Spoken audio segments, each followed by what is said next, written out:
Thank you for watching, liking, commenting, sharing, and subscribing right now.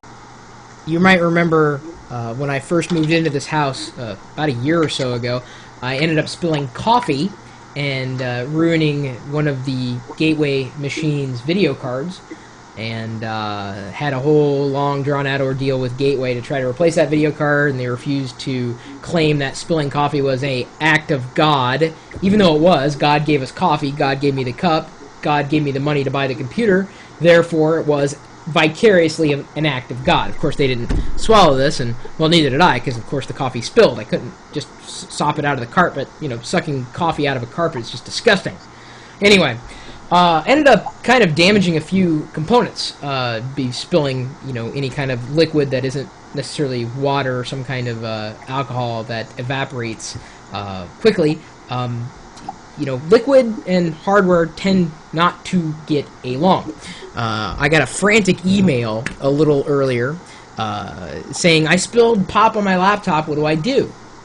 And unfortunately, the best defense is a good offense. And if you spilled that kind of liquid onto a laptop, you could be in trouble.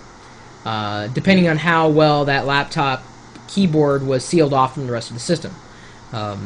I could tell you that the way to solve that problem in the future is possibly, well, at least mitigating that issue, getting one of these things. It's a laptop skin or just a keyboard skin, and you'd have to get one specifically designed for your keyboard. This one happens to be designed for the MacBook Pro, so it fits nice and cleanly over it and stops any dirt, debris, or liquids from getting in there. Of course, if liquid got in there, it would probably go through the speakers and ruin their laptop. Anyway, I don't know. What do you guys think? So we've got ST Thor and Wireless Packet on the line. Do you have any ideas about this, or to stop any kind of spillage from happening apart from not bringing liquid anywhere near your computer at all? Well, I know with especially the later model Dells and other laptops like that, the keyboard is actually sealed from the rest of the computer and is removable. So you can just actually swap out the keyboard. Dell can do this for you, and it's not inexpensive, but it's not that expensive either. I think it was like $100 or something like that. Because my roommate did it in college and had to take it back to the tech lab at school, and they replaced the keyboard with a fresh one. And I think, like Lenny was saying earlier, it's important to try to get the liquid out of there as soon as possible to try and prevent stickiness and stuff. Yeah. Also, yeah, with soda, geez, I mean, you spill something like soda in there with the sugar, it'll definitely get really sticky in the computer. Definitely, probably first thing is just to power the machine off as quickly as possible. Unplug it and try and get it upside down. Get some towels, soak it up, and if you have like a can of compressed air, just try and hopefully it didn't get past the keyboard. Because like Alan's saying, on some of the newer laptops, they have like a little spill-resistant keyboard built in where it'll just basically just go over the laptop. But if you have, like on my Dell Latitude, I have fans, like little holes for the fans on the top of the keyboard here, and hot air comes out the sides. And if water spills in there, it's just going to go right in to the laptop. So you're trying to get that out as fast as possible. I think you would use probably a can of compressed air. Yeah, but just if it's like Swat is saying in the chat room, when you unplug it, you also have to remember to pull the battery in a laptop. Yeah, because you want to stop the electrical power and make sure that thing's. I mean, it's really tricky because it's such a sensitive piece of equipment. Yeah. Looks like Tyler IM'd me, said if you just get a bunch of ants and put them on your keyboard, they will get the sugar out. Then just get a vacuum to get them out. He's probably, you know what? I hate to say it, I don't know how right he is, but I think once you've spilled a sticky substance onto a piece of electronic equipment or any component, it may be irreversible. And if you can't remove that component specifically from the rest of the system, I've had, my friend Jake Ludington, his wife had spilled something into I think it was a tablet PC keyboard, and he shut it down right away and tried to clean it all out and dried it out, but it was never the same. And I've heard the same thing from a lot of people. You'd be lucky if it was just the keyboard that got damaged, but if it is, if that's not removable, I would listen to what SC Thor suggested. Find out if that keyboard can be removed from the rest of the system, or if it had leaked anywhere else. Bottom line, apart from all that, it's not going to protect every part of your system. But getting a hold of a laptop skin, I don't know if if I would use this every day necessarily. I don't really use the laptop skin that I have, or at least the keyboard skin. But if something were to happen, at least the damage would be somewhat minimized. Of course, unfortunately, like I said before, the speakers have these grills, so any kind of liquid that went that way would probably go that way too, and I would end up with some kind of damage in one way, shape, or form. So, I don't know. Any other suggestion, guys?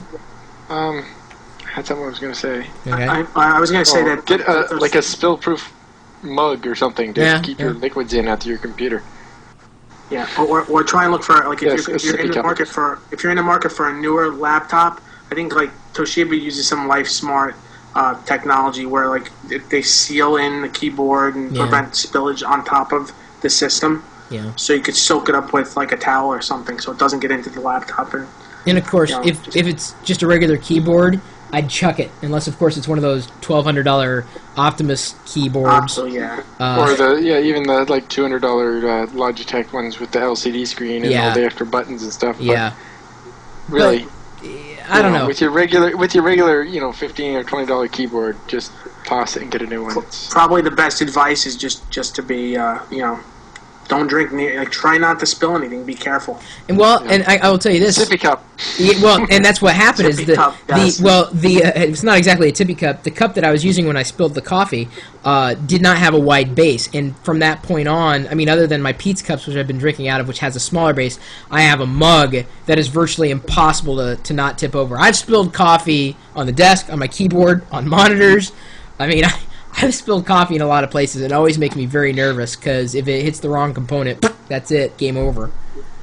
So anyway, if anybody else has any suggestions for getting pop out of a laptop, or possibly there's no hope for it, or protecting, either a laptop keyboard or a laptop in general with a skin, other skins that you might recommend. This is iSkin, I believe, the Pro Touch iSkin. If you have any other recommendations, by all means, make it. Always looking to find things that save us from ourselves, because we are more dangerous to our computers than I think any computer virus ever could be. Case in point, I lost a computer because of my passion for coffee. Thank you, God. Really appreciate it. Why'd you have to make me love coffee? By the way, by your logic, there's nothing that is not an act of God. Well, but this is what I'm saying. You know what I'm saying? I mean, hey, that's Don't pretty. get me started on the whole religion thing. That's pretty good logic, though, if you ask me. I mean, if it gets Different show. All right, fine. God, if you're listening and you want to comment, by all means, leave a comment, follow-up, suggestion, whatnot. Do not strike me down. I really don't need any more electrical signals flying around this house. And, of course, you're also welcome to join people like myself and SC Thor and Wireless Packet in our chat room, which is open live 24 hours a day. We serve coffee, although it's all virtual coffee that can't be spilled. If it could, boy, that would make for an interesting virtual coffee now, wouldn't it? Anyway, you're welcome to swing by anytime, day or night, and that's at live.pirillo.com. We'll see you later.